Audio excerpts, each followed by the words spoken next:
Hey guys, I'm Tyler and today we're taking a look at my 2001 Toyota Tundra. So I've had this truck 2 years now, about 30,000 miles. We're gonna take a look at everything I've done to it. This is a 2001 V8 Access Cab Tundra. Access Cab refers to this rear door setup here where you open one and this one comes out only after you've opened this door. That's the denotation. Again, four-wheel drive. I haven't messed with the drive line at all.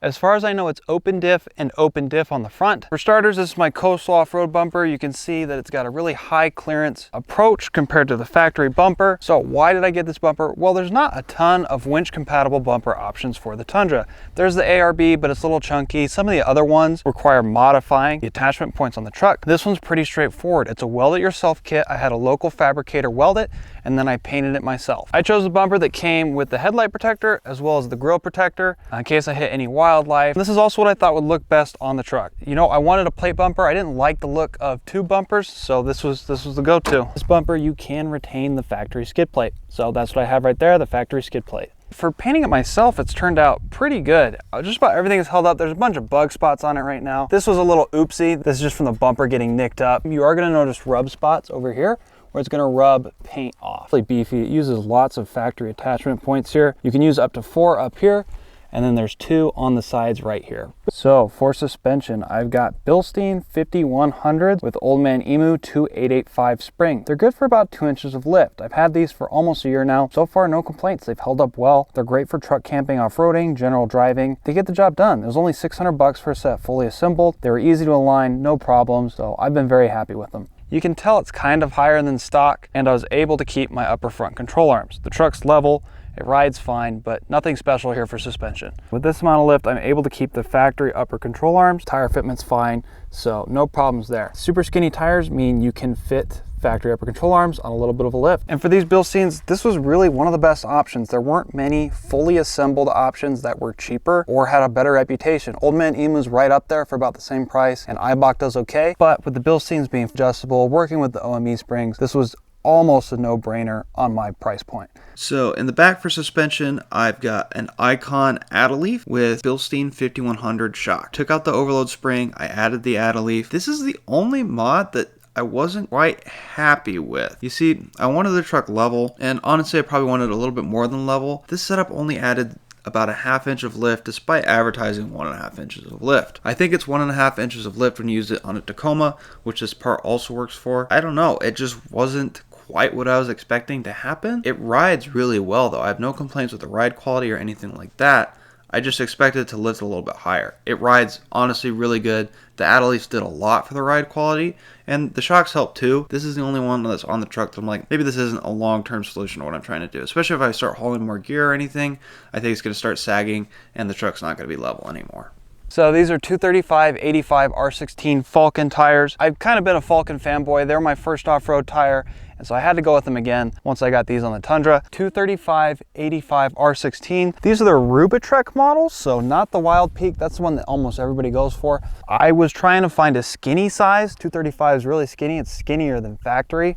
So, you know, Wild Peak was more expensive than that size than the Rubitrek, so I gave the Rubitrek a try. The Rubitrek is kind of their slightly more dailyable tire compared to the Wild Peak. It's slightly less aggressive and the lugs are gonna be slightly closer together. These tires have been really quiet on the highway, really easy to drive on, haven't really affected MPG at all, and they've been a good addition to the truck in that sense. Super easy to daily drive on, but they air down fine, they're good off-road. You know, not really any compromises when you're looking at all-terrain tires compared to some of the compromises you're making with a mud terrain or going with the cheapy highway terrain. This is a really good balance. This grille with the classic Toyota lettering is from Taco Vinyl.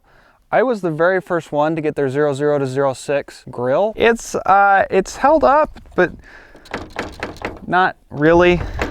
I literally got basically the prototype, the first one that they put on a customer vehicle. They're going to replace it for free, but it has not held up great yet, and I'm not sure why. We'll see if the next one that they give me kind of holds up, but these mounts have cracked. It's okay.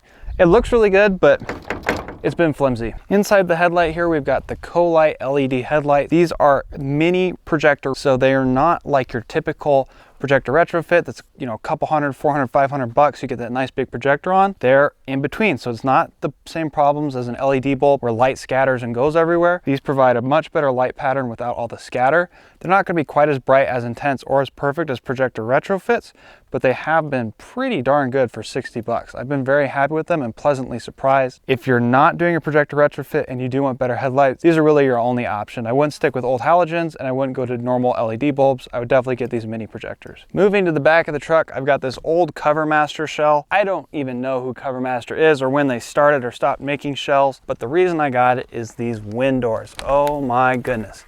If you're into truck camping, this is the way to go. This is the absolute best way to go. I can't imagine any system that's better than just being able to reach into the truck, yank stuff out, perfect, easy access. You still have windows, you still have venting. I want to vent a window. You can just turn the locks closed and keep the window like that. It'll stay shut, you can let a little fresh air in, or you can use the back window on the cab side of the truck. It has roof bars that I can toss stuff on. This is the ultimate adventure shell, save for the fact that it's cab height, which some people like, some people don't. I prefer the aesthetic of cab height, but the extra headroom would be a little nice for trying to sit up in the truck bed and really sleep back there. Makes it a little bit more campable if you have more headroom. If you want a camper shell, wind doors are absolutely the way to go.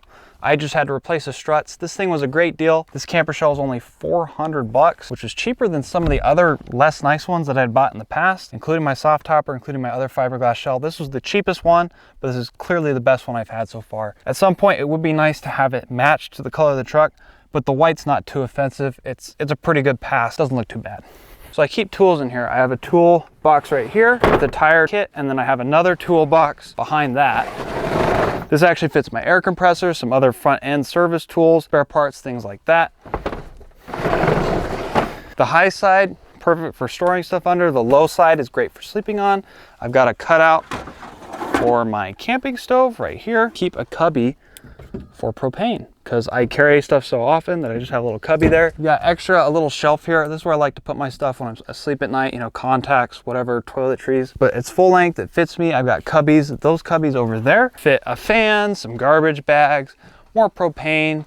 I've got another cubby all the way in the back corner, but let's sit up here and here, see how much headroom I have. Even with this low side, basically being bed height, I can mostly kind of sit up, right? If I start arching my back, I run out of room, but it's not gonna get any better than this on a cab height shell. I've got some Christmas lights right here. This cargo net holds my Reflectix, so I put Reflectix panels on all the windows when I'm camping. Keeps me warm or keeps me cool. That morning sun in the summer is really hot, so having Reflectix panels on actually keeps it cooler right when I wake up, so I'm not sweating as soon as the sun comes up, baking like a greenhouse. This is built mostly out of 5/8 inch wood here, and then a little bit of 3/8 here and there, but a lot of use of 5/8 wood. With the bed being 6 feet, I can just barely fit fully spread out in the entire truck. I'm about 6 feet tall, so this is a perfect fit. And a really great setup. You feel really secure, really comfy, really cozy back here. This cutout is about 30 inches. I want to say the total width of the bed is about 55, so it went about 25, like 30 right here. Most mattresses, single person mattresses, will fit right here, and I have slept with a second person like sleeping on this. If you take multiple people on your camping trip, you can still sleep two on this setup with the truck. If you know you're not going to use your truck to haul, a camper shell and a quick bed build out has got to be one of the best bang for your buck ways to get into camping, and camping that you can't necessarily do, kind of car or crossover camping. Truck with a body on frame build, a full bed, you can carry so many tools, so much equipment, and have a lot of capability. Trucks are really great vehicles for this kind of camping and this kind of build. Having the flexibility to hold all my gear and still have a really nice comfy place to sleep. This truck could also use some more armor. I really want some rock sliders to protect this longer, lower rail. Compared to an SUV, this part's a little bit more exposed and more likely to hit rocks on sharp turns, really high clearance obstacles. I believe Coastal Offroad's coming out with some bolt-on rock sliders soon, so that might be the way to go. Otherwise, I'll get some weld-on ones. And I'll use the same guy who welded my Coastal Offroad bumper to put those together. The truck's really good for truck camping. For off-roading, it's not that great. It doesn't have enough armor or drivetrain modifications. Much more closer to the overlanding truck camping scene. There are so many bugs. I've left the engine on this truck completely stock. I don't believe in modifying them. The truck has enough torque, it has enough power, it keeps the tires rolling. If you modify the engine on these, you're just gonna get a less reliable vehicle. And ultimately, when I'm off grid, when I'm far away, that's what I want. I want a reliable truck that I can count on. So I haven't touched the engine, I just maintain it, and it runs great. It's got 225,000 miles, truck's in great shape. On the first gen Tundra, there's really not a good place to put your phone. So stereo to charge the phone, Phone's held out of the way. I can still reach all my climate controls, all my buttons, 4-wheel drive, whatnot. I did replace the door speakers, so the door speakers are upgraded as well. There's not much in here that needs modifying. It's a nice, simple interior. I love having the bench seating. It's a fine setup for how old the truck is, and I kind of like the vintage, older interiors. And then as a small matter of maintenance, this latch here broke, so I upgraded it with an aluminum one. The old plastic ones are known to break, really easy mod, and now I don't get snow in my truck when I leave it parked because it actually stays closed. I love this truck. It has worked so good for all my adventures. It has been a really great vehicle. All I fixed on it were 2 busted coil packs and an O2 sensor.